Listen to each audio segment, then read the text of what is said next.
Am I the a-hole for telling my older brother he deserved to be dumped after he made fun of me for crying? I'm a 15-year-old guy, and this week has been one of the hardest of my life. My dog Romeo passed away unexpectedly a few days ago. He wasn't just a dog. Many people get what I mean. He was my best friend and the closest thing to me since I was 3. I didn't think it would hit me this hard, but it did. Now here's the thing. My older brother, 20 male, is the stereotypical tough guy. Super popular, full of confidence, high school musical type of guy, or a typical Disney Channel tough guy. But he also has a bad habit of dismissing anything that doesn't fit into his worldview. We've never been that close. He thinks I'm too sensitive, and I think he's a bit of an ass. But I genuinely thought he'd understand how much Romeo meant to me. I mean, even if he didn't care about Romeo, he could have at least respected that I did, right? You guessed it. He didn't. Yesterday, I was sitting in the living room looking through old photos of Romeo on my phone, and to be honest, I was crying. I thought I was alone. Then my brother walked in, took one look at me, and started laughing menacingly. Literally, it sounded like Doflamingo from One Piece. He said things like, "You really crying over a dog? Man up, it's just an animal." I tried to ignore him at first and ask him to stop, but that just seemed to make him worse. He kept going, saying things like, "What's next? You gonna hold a funeral for him?" And even pretended to cry in a mocking way. I don't know what changed in me, but I snapped. I was hurt, angry, and just so fed up with how crappy he was being. I remembered that not long ago, his girlfriend of 2 years had broken up with him. Ever since, he's been moping around the house, blasting sad breakup songs and talking to anyone who listens about how heartbroken he is. So I looked him dead in the eye and said, "At least my just an animal loved me. Your girl clearly didn't love you the way she cheated on you. At least my dog died loving me. Your girl is still alive and didn't love you." He froze, completely silent. Then his face went red, and he stormed out of the room without saying a word. Fast forward to later, my parents heard about what happened, thanks to him of course, and told me I was out of line. They said I went too far and that I should apologize because what I said was cruel. But here's the thing, I don't feel like I owe him an apology. He mocked me while I was grieving, dismissed my feelings, and only stopped when I hit him where it hurt. I know what I said was harsh. I know it wasn't the nicest thing I could have said, but honestly, he started it. If he'd just shown me a shred of emotion, or even left me alone, I wouldn't have gone there. Now my parents are pressuring me to make things right with him, but I don't see why I should have to apologize when he was the one who started being crappy first. Am I the a-hole? Now for the top comments. Not the a-hole. Ask your parents where they were when he starts teasing you. Tell them no. A 20-year-old who makes fun of a sibling for crying over a pet is heartless. It also makes me wonder if he has a mental illness. He may be a psychopath or sociopath. I suggest you stay away from him. He has some serious problems. I cried like a baby when my pet died. Tell your parents he's 20, not 2, and he needs to apologize. Go low contact with him when you move out of the house. Thank you for this. I'm very sorry for your loss as well. I actually meant sadist for your brother and he lacks empathy. Sorry for your loss. It's terrible and then dealing with a sadist makes it much worse. I'm going with not the a-hole. Yes, it was harsh, but it sounds like your older brother pushed you to this point, especially considering how callous he was being. Also, very hypocritical. He can grieve over his failed relationship, but you can't cry over a beloved member of the family? That's rich. My fur baby passed a few years ago, and I know if someone treated me the way he did, I would have an outburst too. Stand your ground. If you want, do an apology like, "I'm so sorry for saying this to you, even though you mocked my painted sorrow, saying dogs don't matter. I'm sorry that you faked crying when you invaded my personal space to make fun of me and dismiss me. I'm sorry that your feelings seem to matter more." This calls him out. Honestly, he's 20. He's an adult, and you are a minor. His behavior is appalling. Your parents' lack of awareness is too. I actually will do exactly that. Thank you so much. Also, I am very sorry for your loss. Hope you're doing better. Edit. Thanks for all your support and love. I deeply appreciate it. I'm very sorry if I can't reply to everyone's comments, but I truly value all of your opinions, and I'm grateful to those who care enough to help. Thank you.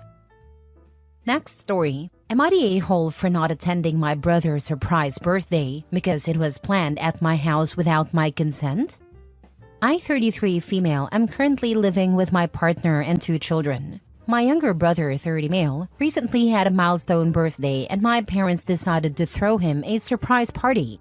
Normally, I'd be all for it, but here's where things get complicated. A week before the event, my mom casually mentioned that they'd planned a surprise party at my house because it's more spacious and centrally located for everyone else. This was the first I'd heard of it, and they hadn't asked for my permission beforehand. I was immediately overwhelmed because my partner has been recovering from surgery, and our house is hardly in a state of hosting. I told my mom that hosting wasn't possible and suggested a few alternative venues. She got upset and said everything was already arranged, and changing locations last minute would be too complicated. Feeling cornered, I stood my ground and said they needed to relocate the party or scale it down. The fallout was immediate. My brother, who was accidentally clued in, called me selfish for not accommodating the family on a special day. My parents accused me of ruining what could have been a perfect family gathering. In the end, they hastily rearranged the event at a cousin's place, but the atmosphere was strained, and several relatives made passive-aggressive comments about my absence. I feel terrible for missing the party and causing such a commotion, but I'm also frustrated that my boundaries were disregarded. Am I the a-hole for not hosting the party at my house and choosing to skip it altogether? She got upset and said everything was already arranged, without the prior consent of the homeowner. Clever. Everyone in the family is thinking only of themselves, no one minding your particular situation. But you are the selfish one, huh?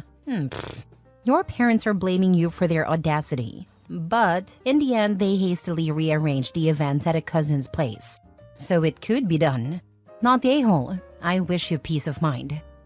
I equally wish OP peace of mind, because she really deserves it. In all, OP's not the a-hole. Who on earth plans a big party at someone else's house without asking them if it's okay first? This is utterly ridiculous behavior, and I'm willing to bet it's not the first time your parents/family have pulled nonsense like this. You're definitely not the a-hole for telling them no under any circumstances, especially given your partner's health situation. You might want to consider doing a deep dive into your history with your family and unpacking exactly what's going on there, either with or without professional help, because you might need to start standing up for yourself like this more often. You would be surprised. My mom would offer to drive people for certain long-distance occasions, and then tell me after the fact that she needed to use my car because she already planned that. She had a coupe at a time, and it was too small, so she liked using my car instead since it was bigger, but would never ask me if it was okay before volunteering my vehicle for things. Not quite the same thing as this situation, but similar and just as frustrating.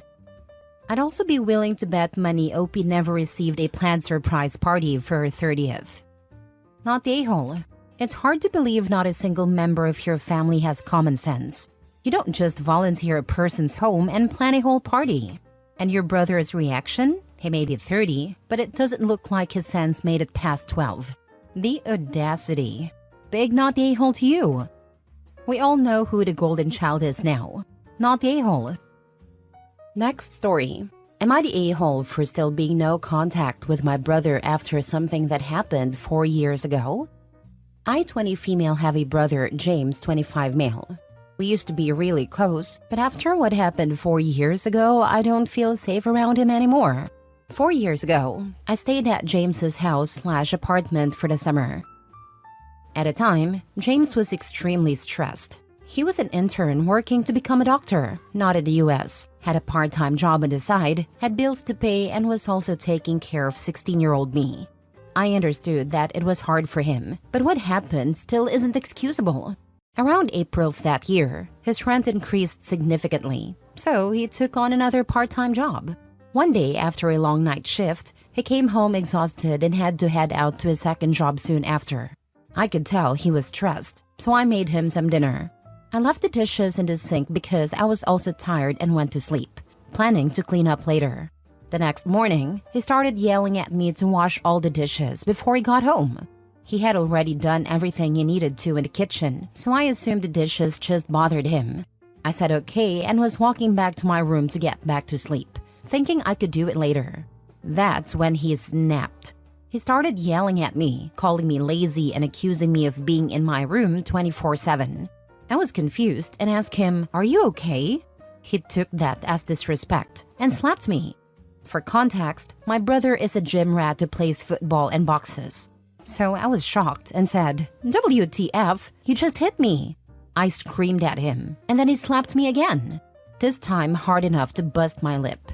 My teeth bit deeply into my upper and lower lip, and blood was dripping everywhere. I'll never forget his words after that. "Clean this mess up." I had a panic attack that lasted about an hour before I patched myself up. By then, my lip was swollen.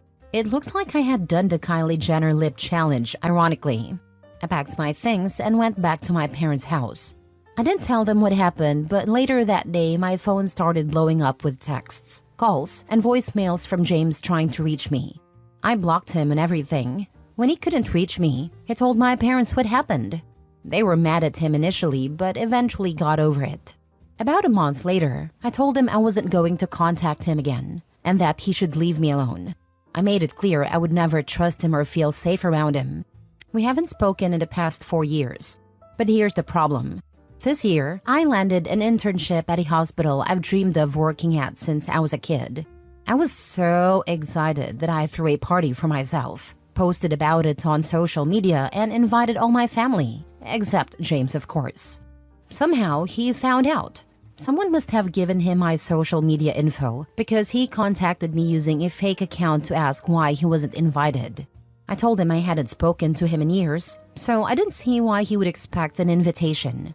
He said that since his family, he hoped I'd forgiven him by now, and accused me of being immature.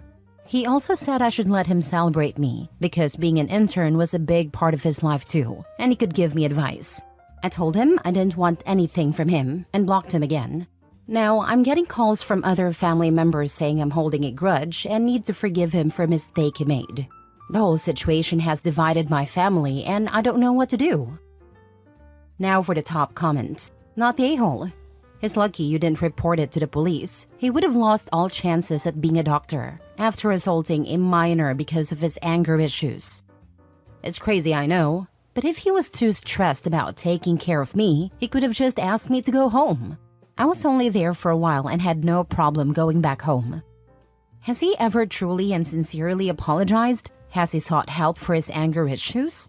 If not, keep your distance. He physically assaulted you, a minor at a time, and should have faced legal consequences for it. I don't blame you one bit. Stay safe. I forgot to mention this, but he did manage to reach me once about 3 months after the incident. He said he was sorry, but then added that if I hadn't been acting like a brat, he wouldn't have hit me. After that, I blocked him again. Oh, you drove him to it. That's such a typical rage-filled a-hole excuse. Forget him. Last story. Am I the a-hole for refusing to take care of my younger siblings anymore? Hi, I'm 16 male, and along with my twin sister Emma, 16 female, I'm the oldest of 6 kids. Our parents, 45 male and 43 female, have always emphasized the importance of family. But that often translates into Emma and me taking on a lot of responsibility for our younger siblings. It's been this way for as long as I can remember. We have 3 biological siblings. Oliver, 12 male, Sophie, 8 female, and Ellie, 6 female. About 2 years ago, my parents decided to adopt another child, Caleb, 4 male. And last year, my mom gave birth to twins, Noah and Lily. So now there are 8 of us. And it feels like all the pressure of helping raise this big family has fallen squarely on Emma and me. Before Caleb came into the picture, things were already overwhelming. Emma and I basically helped with everything: homework, dinner, baths, bedtime routines. We missed out on a lot of our own childhood because we were busy raising our siblings. When my parents told us they were adopting, Emma and I were shocked. We tried to explain how much pressure we were already under, but they brushed us off, saying we were overreacting and that this was an opportunity to teach us responsibility.